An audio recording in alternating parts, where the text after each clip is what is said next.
E abundante. O título da mensagem desta manhã se denomina Noemis, vidas amargas no meio da igreja. Eu convido a que você abra a sua Bíblia no livro de Ruth, no seu primeiro capítulo. E ao encontrar o texto, eu convido a que você se coloque de pé. Ruth, capítulo de número 1. E eu gostaria de ler o seu primeiro verso,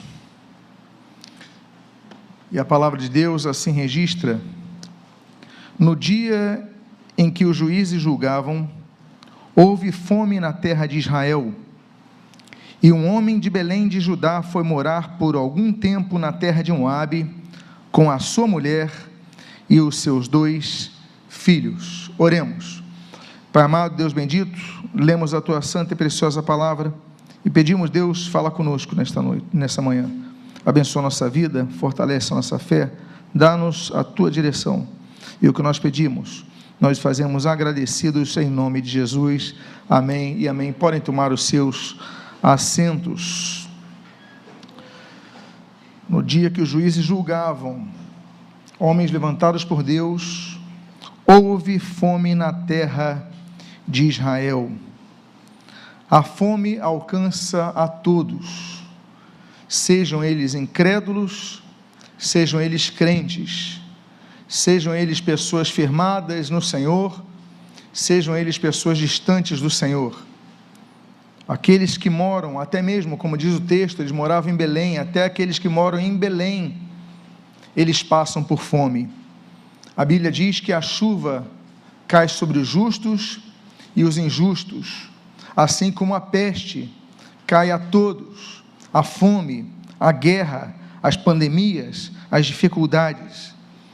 Neste caso, nós vemos o texto dizendo que havia uma família que morava na simbólica, na expressiva, para nós hoje, Belém, aquela época, uma pequena aldeia, apenas uma pequena aldeia de Efraim. E aí, nós temos então um processo de juízo de Deus sobre aquela terra. Deus estabelece o seu juízo em qualquer contexto. Mas eu vou me abrigar na igreja, porque não existe juízo na igreja.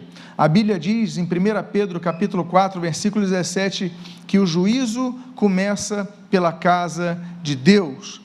Haverá um tempo, como diz Mateus capítulo 25, que se separará o joio do trigo, mas está falando que todos estão naquela mesma seara, e muitos confundem, porque não sabem, mas o juízo vem para todos. A Bíblia fala no livro de Levítico, por exemplo, que a fome viria sobre o povo de Israel, se eles não abandonassem a idolatria. Em 1 Reis capítulo 17, a Bíblia fala de Elias, que vai até Acabe, assim que ele se casa com Jezabel, e fala: olha, vai vir fome sobre essa terra, a terra do povo de Deus, vai vir fome, e essa fome vai durar 3 anos, e isso acontece.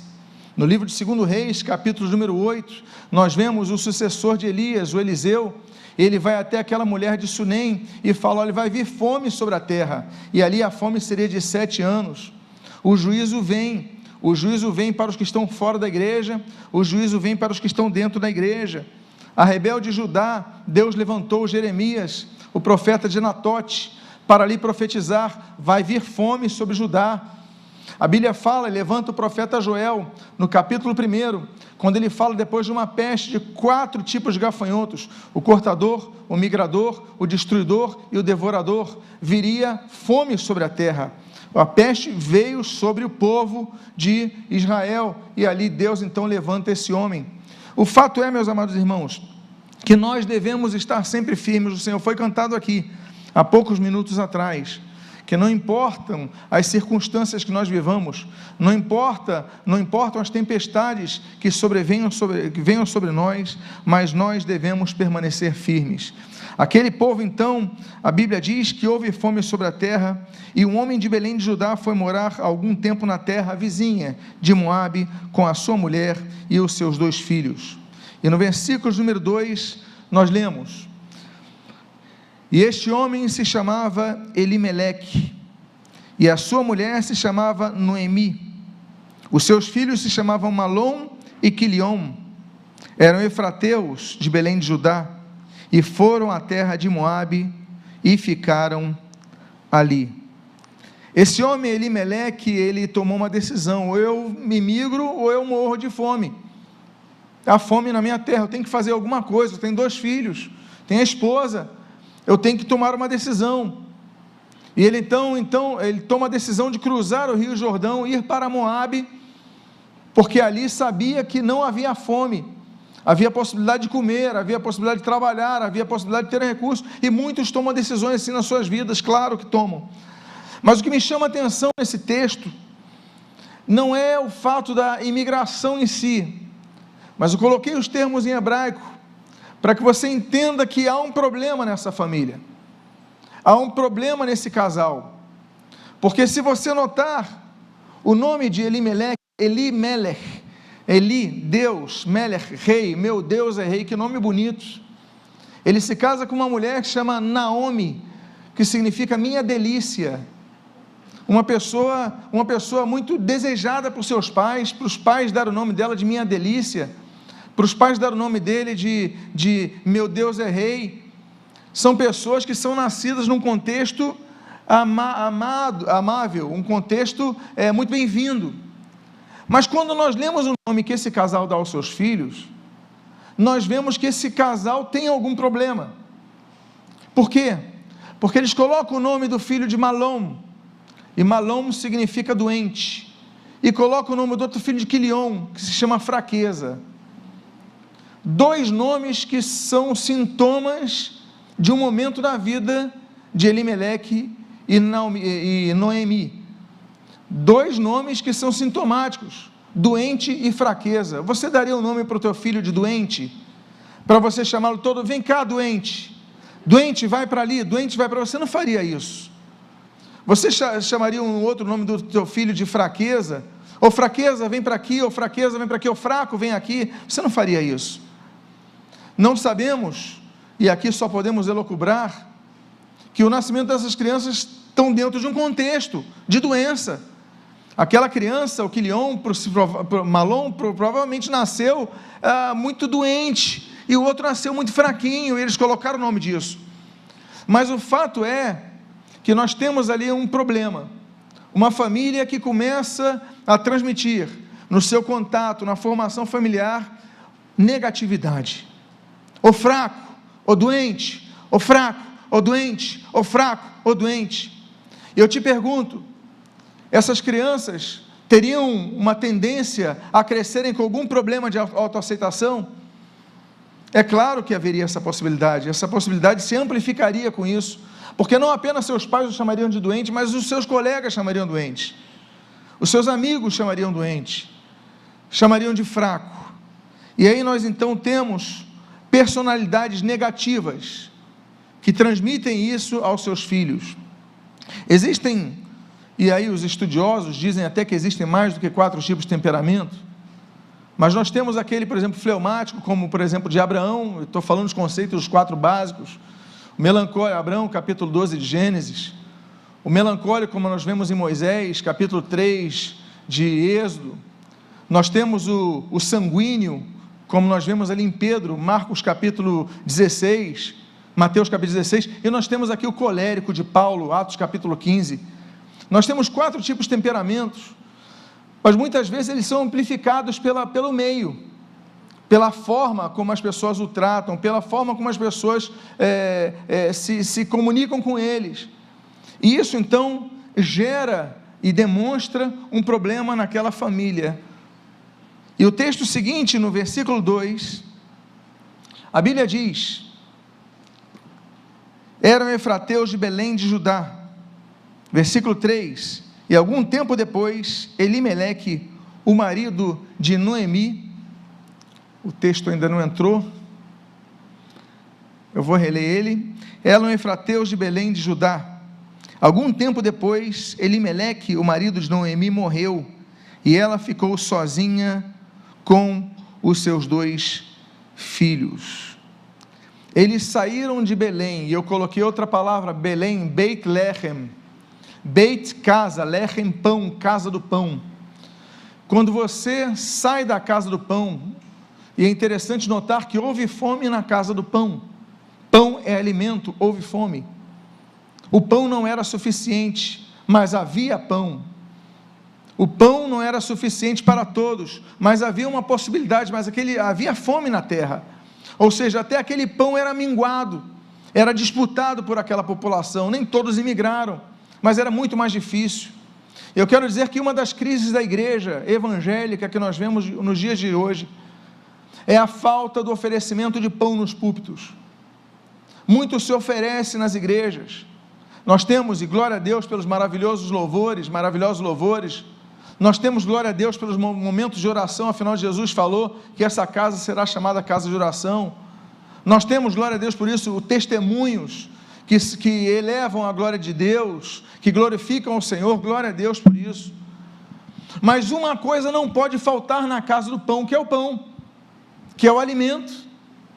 O Senhor Jesus, quando vai ser tentado, lá em Mateus capítulo número 4, no deserto de Jericó, ali no monte chamado da Quarentânia, Jesus ele é tentado em 3 áreas ao final daqueles 40 dias, e numa das ocasiões, quando Satanás o induz a transformar pedras em pães, Jesus falou, olha, porque está escrito, Jesus está se referindo a Deuteronômio capítulo 8, nem só de pão viverá o homem, mas de toda a palavra que procede da boca de Deus.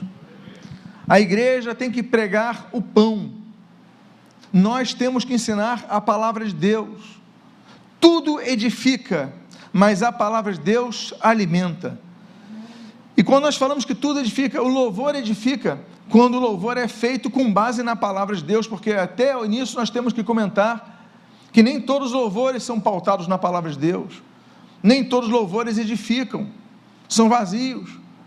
Então nós temos que ter sempre muito cuidado com a nossa vida, cuidado com o que nós pregamos, para que o povo seja alimentado. Eles saem de Belém, casa do pão, porque não havia pão. Muitos estão saindo de igrejas, porque não são alimentados nas suas igrejas. Chegam nos púlpitos e é apenas conversa, papo furado, e expressão do seu ego, do ego de pregadores. Não pode ser assim, a Bíblia tem que ser pregada. A Bíblia diz então que essa mulher, esse homem, eles imigram, mas acontece uma tragédia. O texto diz nesse versículo 3 que você está lendo em tela, algum tempo depois, Elimeleque, o marido de Noemi, morreu. Eles tomam uma decisão de ir para uma terra estranha, mas naquela terra ele morre. A fome, a peste, a dificuldade, a pandemia, a morte. Um dia vamos vencer a morte. A morte, a Bíblia diz que é o último inimigo a ser vencido. A Bíblia fala que nós um dia vamos receber um corpo incorruptível, 1 Coríntios capítulo número 15, quando não teremos que enfrentar mais a morte, mas até lá, nós estamos debaixo dessa que é a herança que nós temos de Adão, o corpo corruptível. Esse homem morre. Eu quero dizer que quando nós saímos da casa do pão, nós começamos um processo de falecimento espiritual. Quando muitos começam a sair de uma igreja, mas não vão para outra igreja, eles simplesmente saem da igreja e começam, vou ficar assistindo o culto em casa, depois deixa de assistir, começa as distrações, começa um processo de esfriamento espiritual, começa um processo de falência espiritual, começa um processo de desfalecimento, quando a pessoa começa a perder as forças. Aquele ditado é muito certo, que a brasa fora do braseiro ela esfria.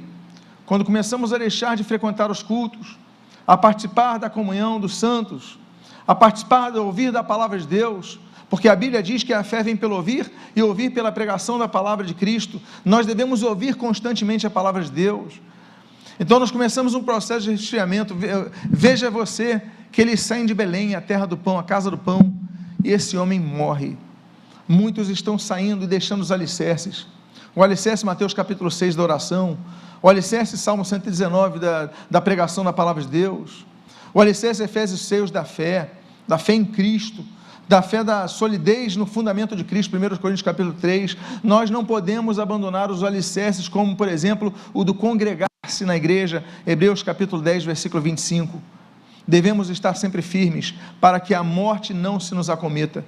Existem 3 tipos de morte, existe a morte física de Gênesis capítulo 3, existe por exemplo a morte eterna, que a Bíblia vai falar sobre isso em Apocalipse, e a Bíblia fala da morte espiritual, que você não seja uma daquelas pessoas que abandonam a casa do pão por falta de pão, que vocês procurem um local onde haja pão.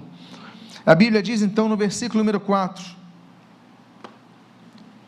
estes casaram com mulheres moabitas, o nome de uma delas era Orfa, e o nome da outra era Ruth, e ficaram ali quase 10 anos, quase 10 anos.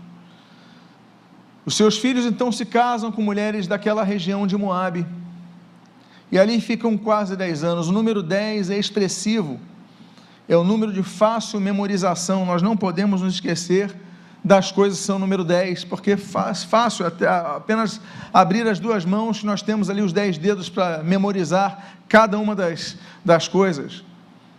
Nós temos, por exemplo, a promessa de Deus a Ló em Gênesis capítulo 18, que ainda que houvesse 10 justos, ele não traria o juízo naquela cidade de Sodoma, ele seguraria.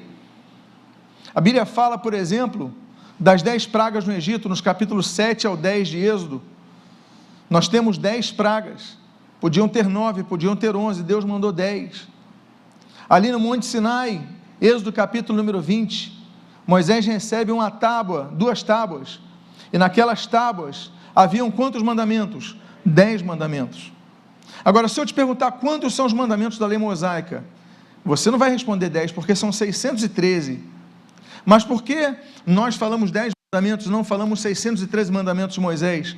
Porque Deus só entregou 10 mandamentos ali naquele monte, eram os mandamentos que eram base dos 613, por quê? Fácil memorização. A Bíblia diz ali em 1 Samuel capítulo número 17, quando Jessé manda Davi, o 8º de seus filhos, levar comida para os seus irmãos que estavam no exército, a Bíblia diz que ele leva 10 pães, o 10 é um número muito expressivo, para que nós não nos esquecemos das coisas básicas. Aquele Davi não podia esquecer de cada um de seus irmãos, eram 7, mas ele leva 10 pães, 2 números expressivos.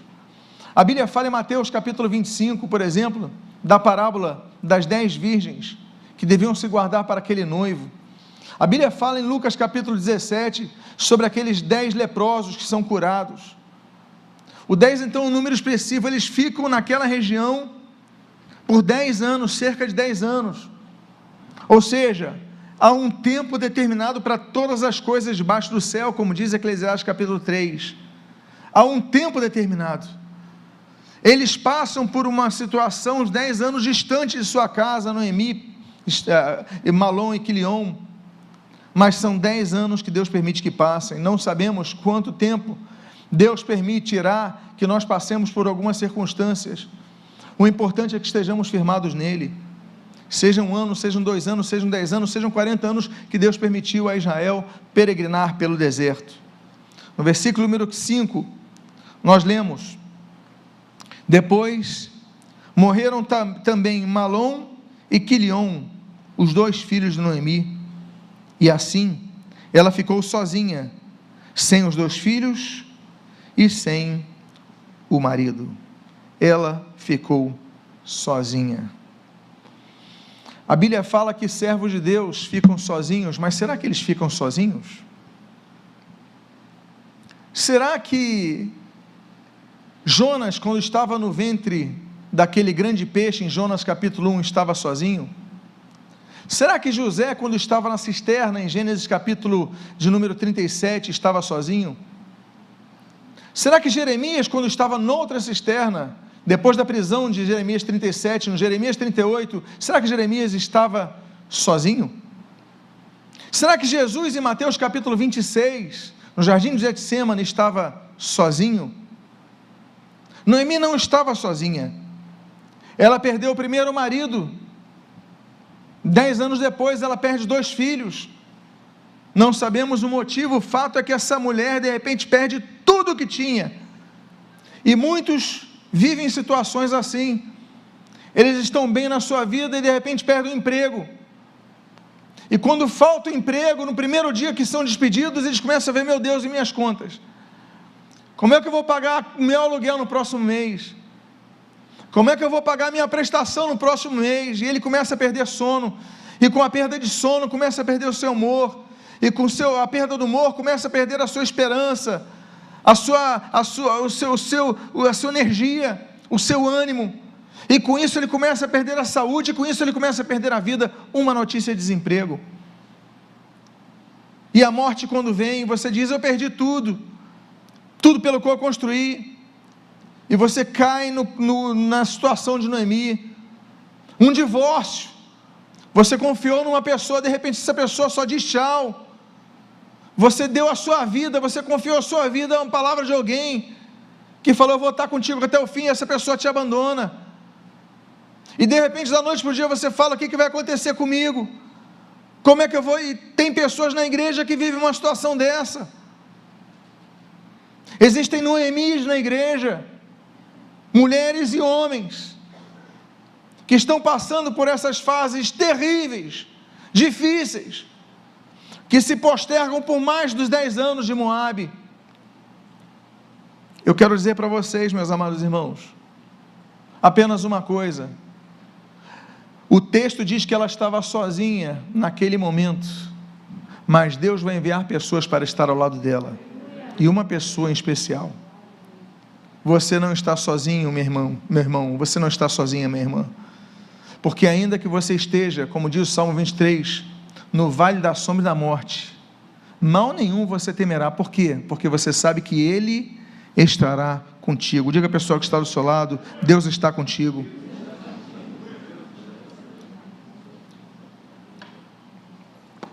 No versículo número 6, a Bíblia diz, então Noemi voltou da terra de Moabe com as suas noras, porque ainda em Moabe ouviu que o Senhor havia se lembrado do seu povo, dando-lhe alimento. 10 anos se passaram, e uma decisão essa mulher tinha que voltar a tomar. 10 anos atrás, ela tinha tomado a decisão de sair de Belém, porque havia fome.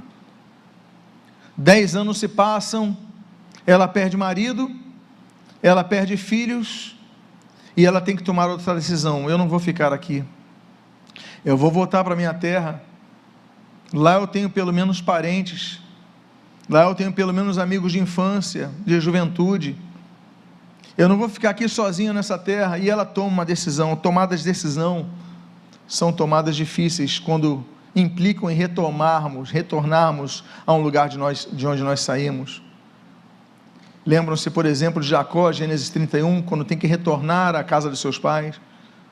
Lembram-se de Moisés, por exemplo, Êxodo capítulo 3, quando Deus o chama para retornar ao Egito. Decisões difíceis. Nós temos, por exemplo, 1 Samuel capítulo 2, quando Ana e Eucana, depois de irem para Siló, eles têm que retornar a Ramá, e em Ramá Deus faz o milagre, e nasce Samuel. Quando Deus manda, por exemplo, Jeremias capítulo 18, retornar a Tofete, onde mandou ele a profetizar, ele tem que retornar a Tofete, Deus o manda. Quando Deus manda Jonas a Nínive, ele foge para Tarsis, Deus envia um grande peixe para fazê-lo retornar à sua missão. Retornar não é fácil, retornar é difícil, amados irmãos. Eu imagino o filho pródigo, quando ele sai da casa do seu pai, Lucas capítulo 15, ele pede a herança, e ali ele tem que voltar humilhado, totalmente derrotado no seu projeto. Ele pensou que ele ia falar assim: eu vou exibir ao meu pai o meu sucesso, a minha conquista, e agora ele não tem nem roupa, está magro, ele está totalmente quebrado. mas no retorno é que é quando ele recebe o abraço de seu pai, ele se humilha e Deus o abençoa. Amados irmãos, como diz a palavra de Deus em Zacarias capítulo 1, versículo 3, tornai-vos a mim, e eu me tornarei a vós. Esse tornar é voltar, voltem-se para mim, e eu me voltarei a vós. Há momentos de nossas vidas que nós temos que tomar a decisão de voltar, há coisas que foram mal resolvidas no passado, e aí então, a Bíblia diz no versículo número 7, na sua primeira parte, assim, ela saiu do lugar onde havia morado.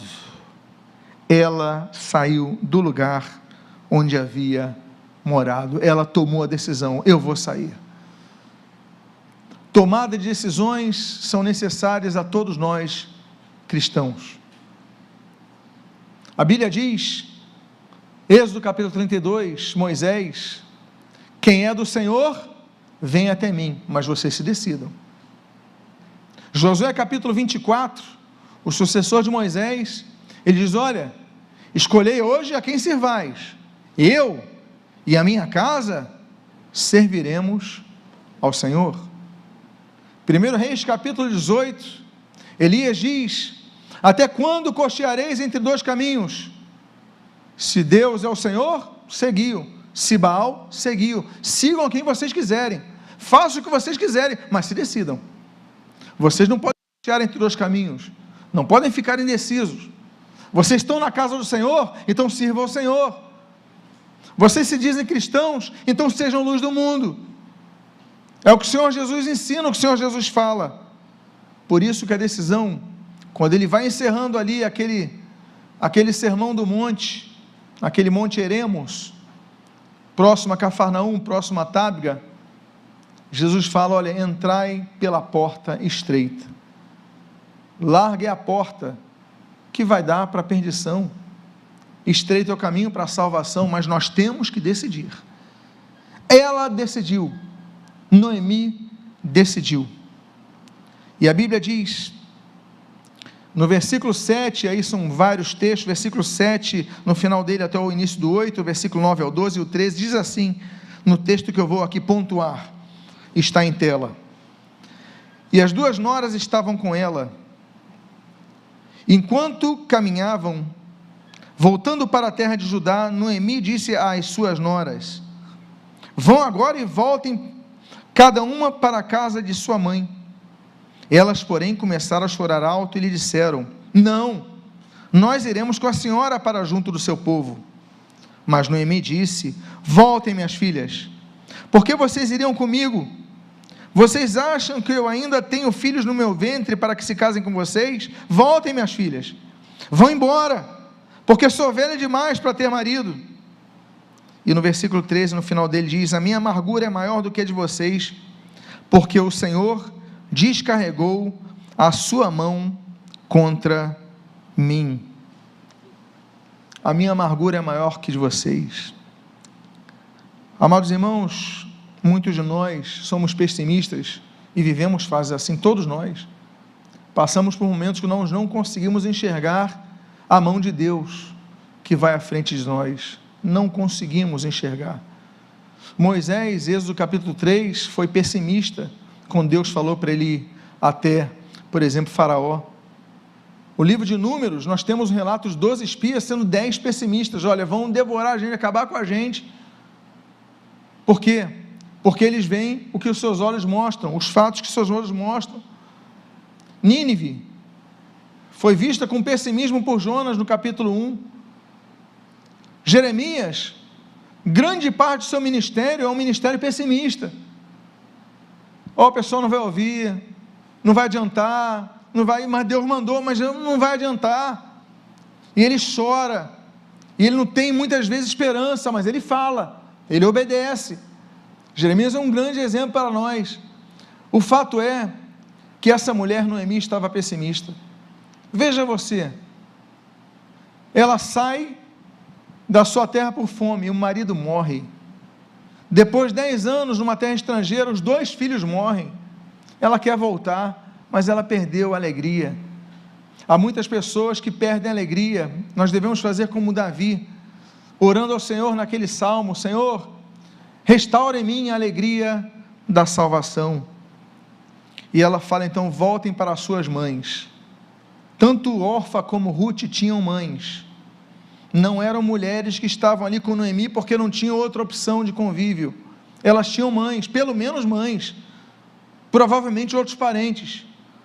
Mas as pessoas pessimistas, quando nós andamos com pessoas pessimistas, elas procuram desanimar as nossas boas decisões, as decisões que nós tomamos.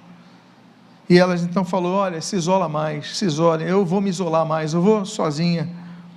E aí no versículo 14, nós lemos: então de novo choraram em alta voz, e Orfa, com um beijo, se despediu de sua sogra, porém Ruth se apegou a ela. Que história linda que nós temos aqui, que história maravilhosa. Há momentos que Deus nos manda, por causa da postura de fé, sairmos de onde nós estamos.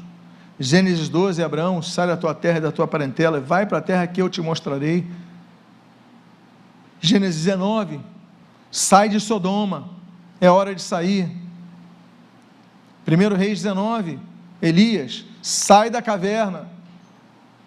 Ezequiel, capítulo 3, Ezequiel, sai e vai para o vale onde eu falarei contigo, sai da tua. Quando ele fala, por exemplo, ali em Ezequiel 2 também: põe-te em pé e falarei contigo. Muitos momentos Deus espera de nós que nós saiamos da nossa zona de conforto, mas muitas vezes quando nós estamos decididos a isso, vem a prova final de fé: eu não vou dar filho para vocês não vão ter futuro comigo, vai ser pior vocês estarem comigo.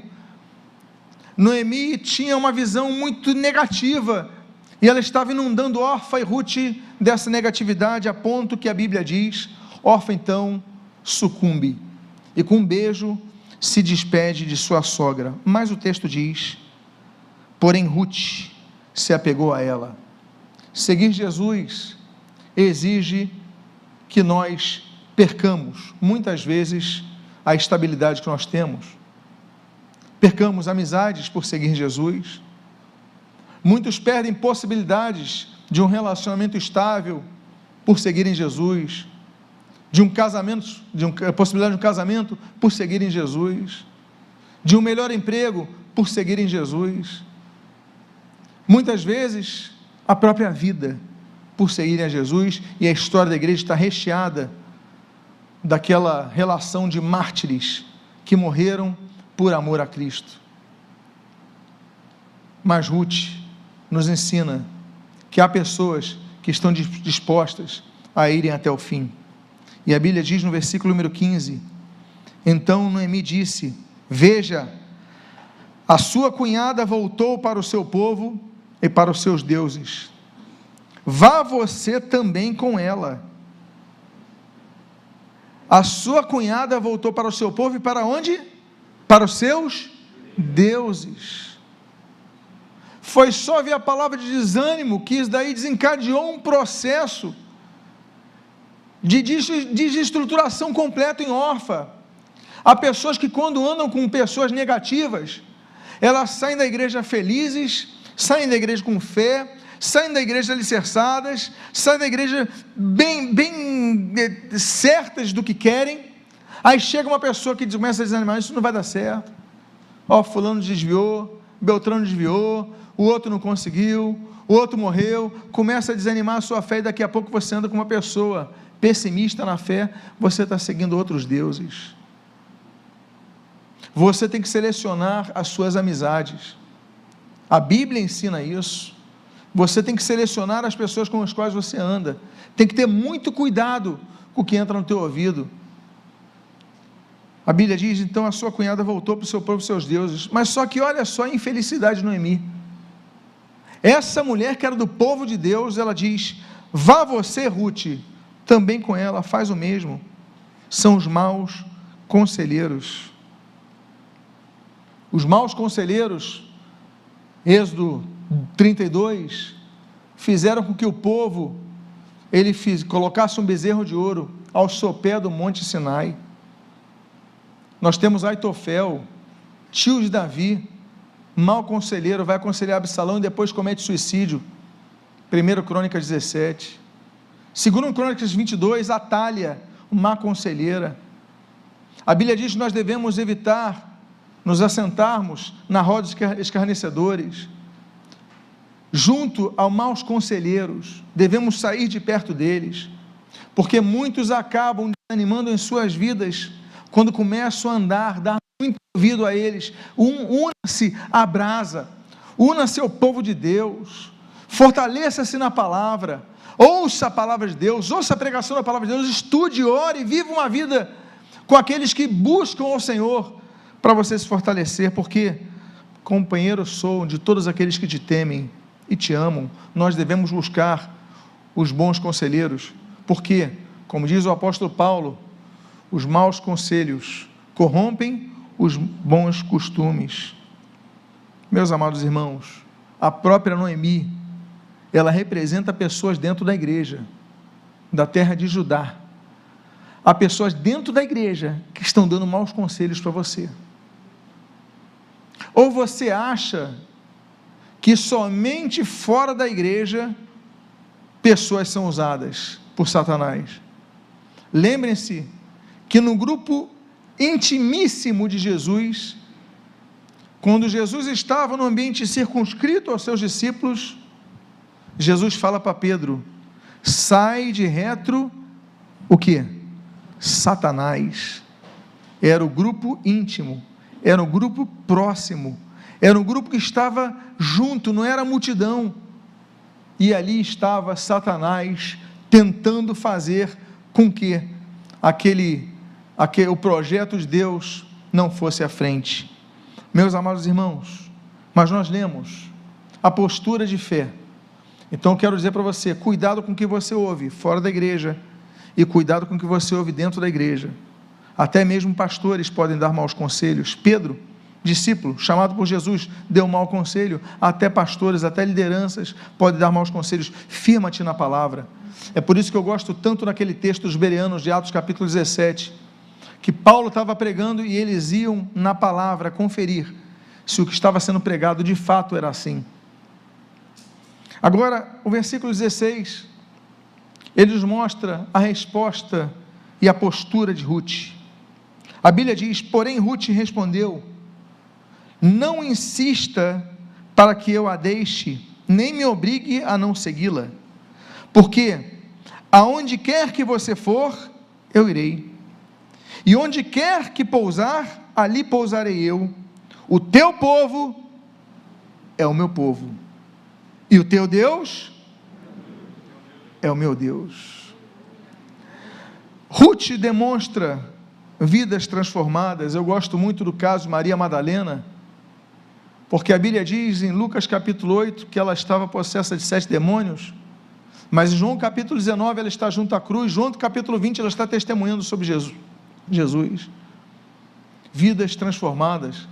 A mulher samaritana de João capítulo 4, ela tem encontro com Cristo, logo depois está testemunhando sobre Cristo. E o gadareno, e tantos outros, inclusive, principalmente, especialmente o apóstolo Paulo, que antes seguia Jesus, e depois passou a ser uma pessoa, inclusive, que deu a sua própria vida por amor à causa de nosso Salvador. Ruth, ela demonstra fidelidade, ela demonstra amor, ela demonstra a generosidade de não deixar a sua sogra ir sozinha para aquela terra, mas ela demonstra uma coisa muito importante: a maturidade de entender que até mesmo pessoas dentro da igreja podem falar coisas erradas, e não é por isso que nós vamos abandoná-las.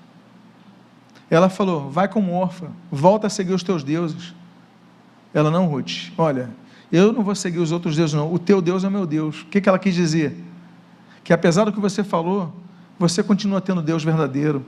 Você está numa fase difícil, você está nervosa, você está cansada, você falou me permita a expressão, uma bobagem, mas você continua tendo teu Deus. Há fases que nós estamos cansados, que nós falamos coisas muitas vezes impensadas, que saem de nosso fígado, e nos arrependemos disso, mas a Ruth entende. A Ruth não, você só não estava numa boa hora quando você falou isso, você continua com Deus, e o teu Deus vai ser o meu Deus.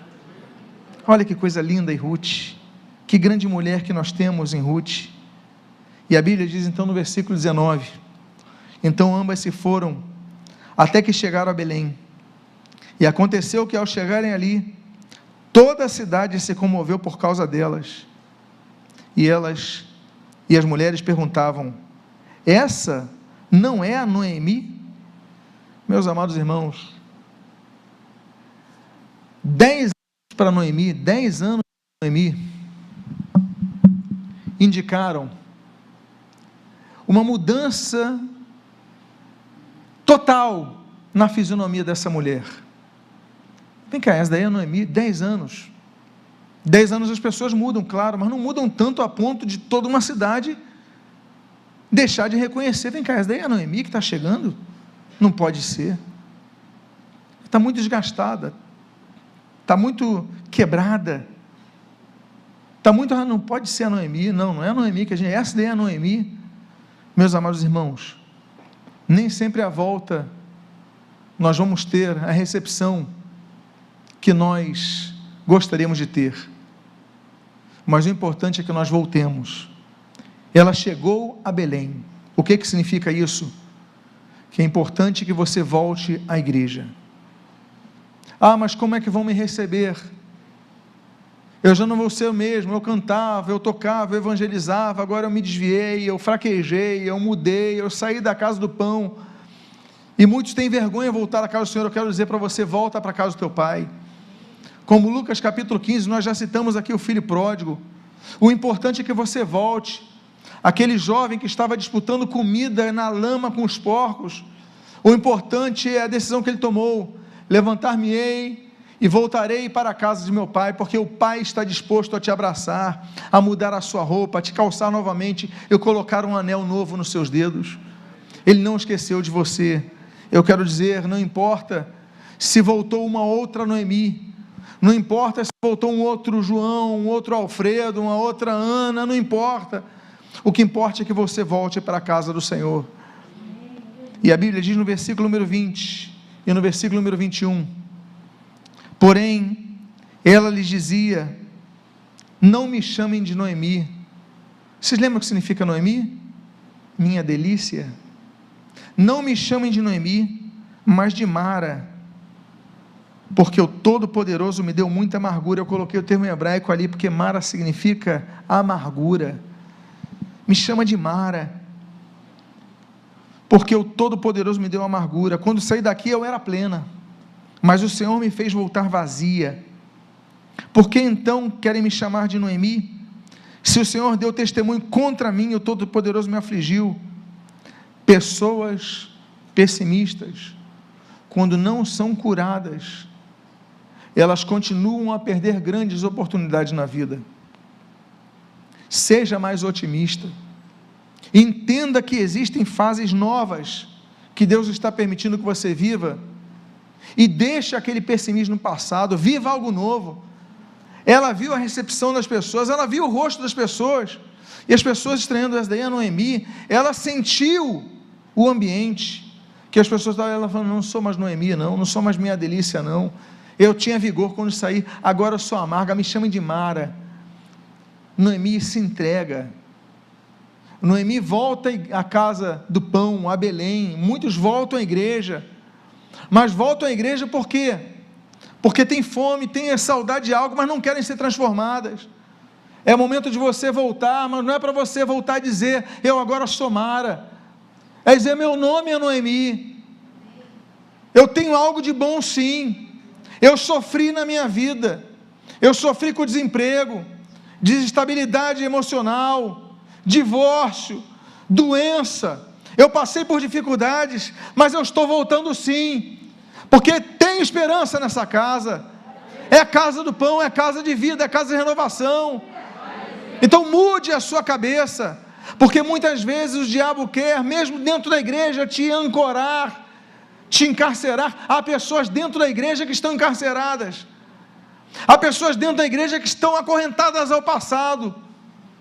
Quando Jesus falou, olha, se eu vos libertar, verdadeiramente sereis livres. Jesus prometeu em João capítulo 10, vida em abundância. Então não se chama de Mara. Você não é Mara. Passou por dificuldades? Passou. Passou por amarguras? Passou. Mas você é Noemi. Diga à pessoa que está do seu lado, você não é Mara, você é Noemi.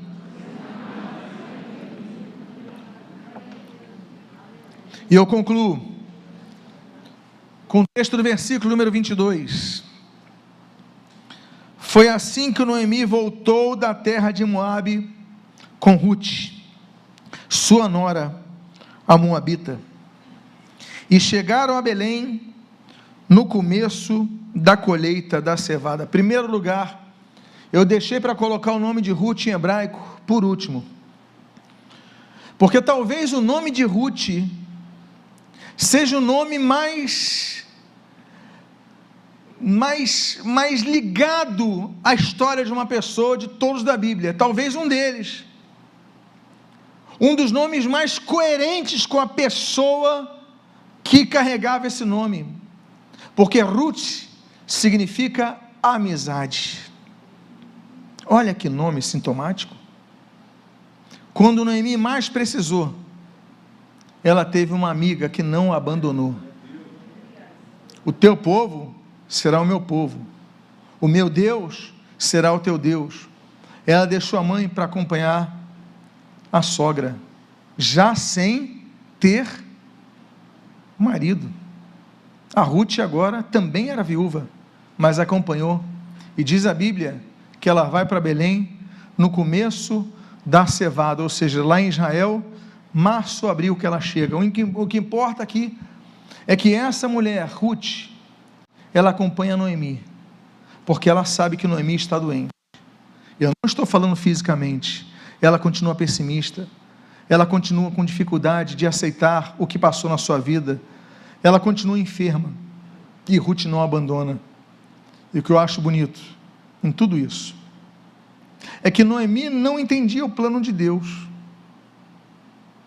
mas Deus tinha um plano tão grande em Ruth deixar a sua terra Moabe para ir até Belém, que, nota bene, Ruth vai se casar, vai ter um filho chamado Obed, Obed se casa, vai ter um filho chamado Jessé, Jessé se casa, e vai ter um filho chamado Davi, que nasce em Belém.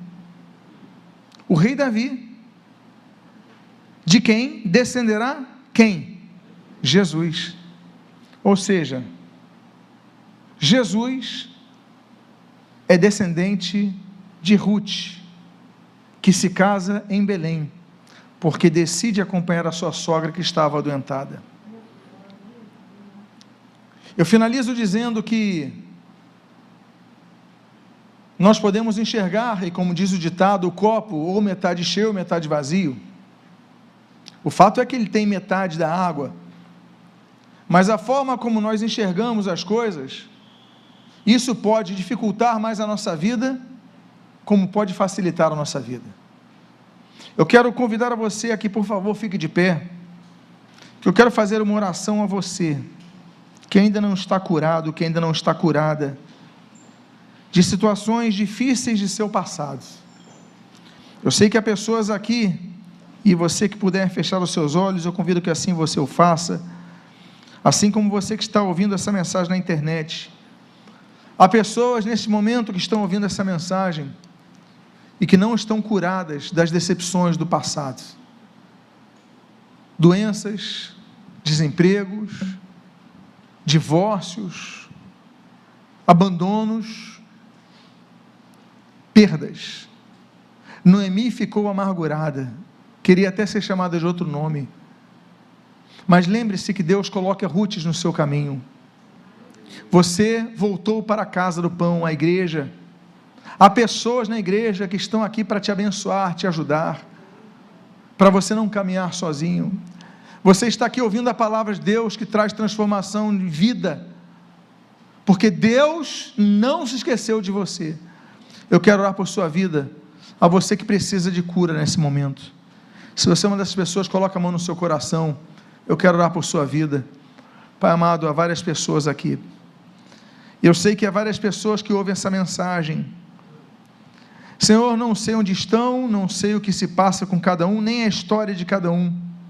O que eu sei é que estas pessoas precisam da tua cura. Não são amargas, Deus. Passaram por momentos amargos, mas continuam se chamando Noemis.